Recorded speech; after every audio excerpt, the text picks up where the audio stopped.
This is Bobber Purple. I'm in Tavistock Square. Everybody's now left the ceremony, and there's little white carnations left on the conscientious objection stone. And I'm sitting here with Julie from CND, and she's got a great yearning for peace, and she tells me this could be that her mum and her went through a lot in the Second World War, and she was evacuated. So I'm just going to swing over here to Julie. Hello, Julie. Hello. So why did you come to Conscientious Objection Day today? Because I support conscientious objectors very much, and I'm against war, I'm against Trident. I think we should look for other ways to settle differences in this day and age. This is the first time I've been, but it's so nice to be here and feel that I can give my support to this occasion. I shall certainly come again. Because we were saying earlier with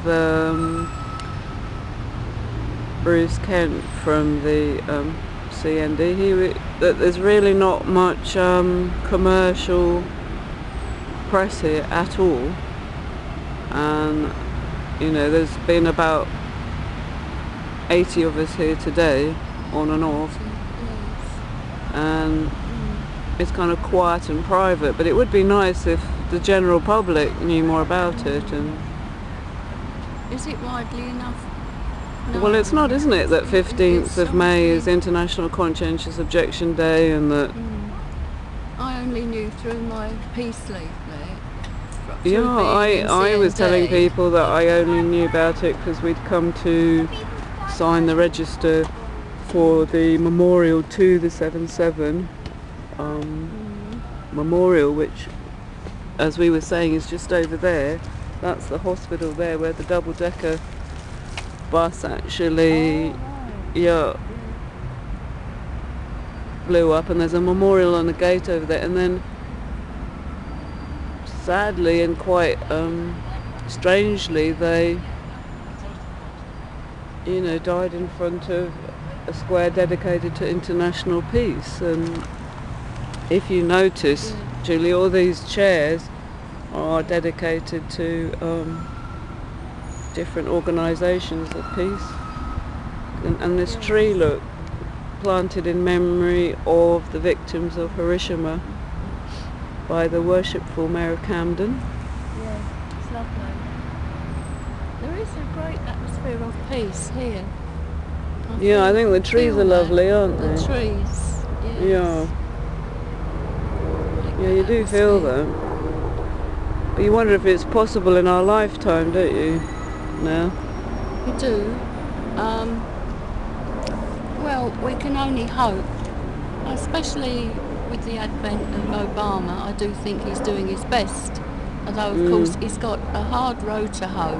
I realise that. Lots of people want to bring the and he's still got boys home from Afghanistan, don't they? And yes. Stop the killing fields of Afghanistan, and the opium runs and the oil runs and the gas. I mean, do you think human beings can trade oil, gas and medicine without having to trade guns? And that's the sad thing, that lots of people don't want to stop arms trading, so they send in people to organise wars so they can spend what they've made out of these guns. Otherwise they'd have huge piles of armament, wouldn't they? And I mean, they were saying one tank is worth one house.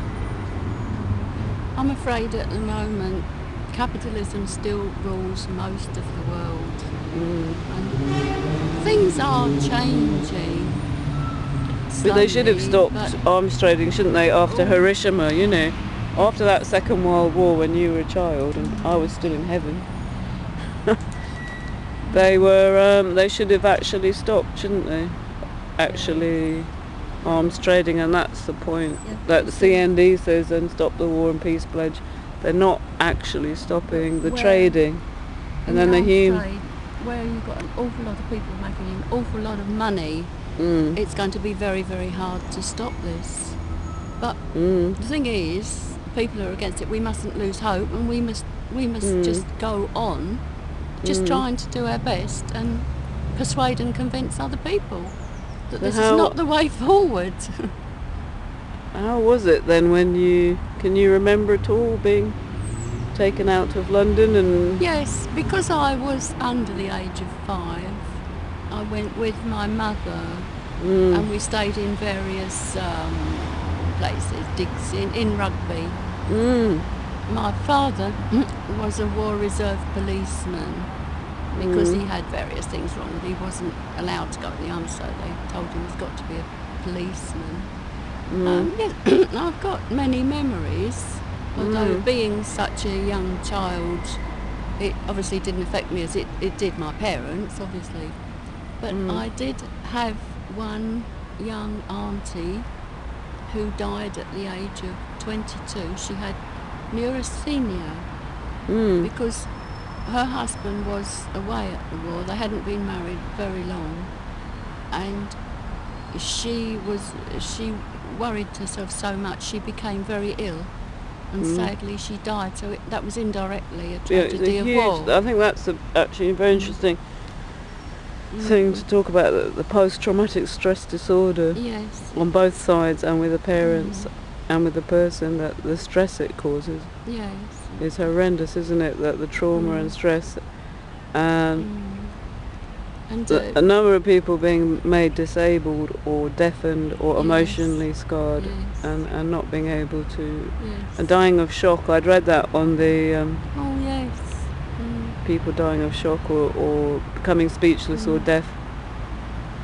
And it really needs the world leaders to conscientiously object. Really, they should all be here today with us, shouldn't they? And we should have a huge momentum for healing.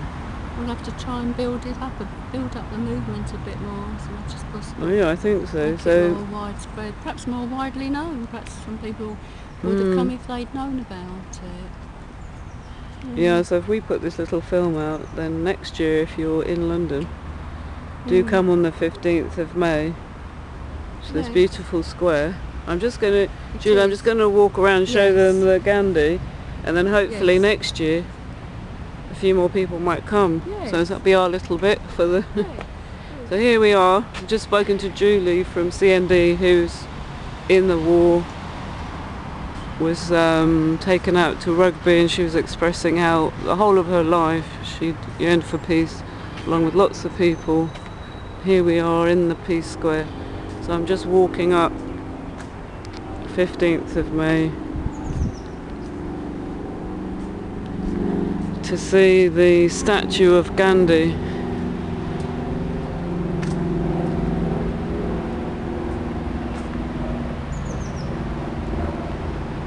Who did his best for India.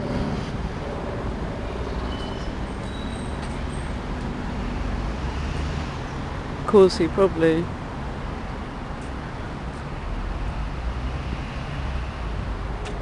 So if you're in London on the 15th of May today, next year, 2011, come and visit this square, and there'll be a ceremony for conscientious objectors.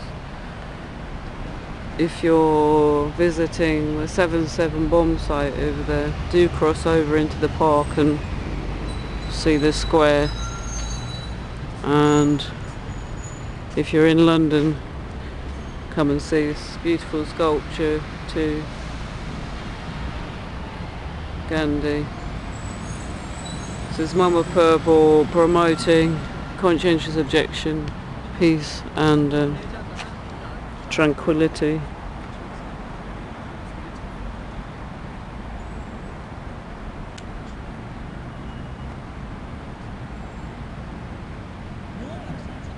Peace, shalom, salam.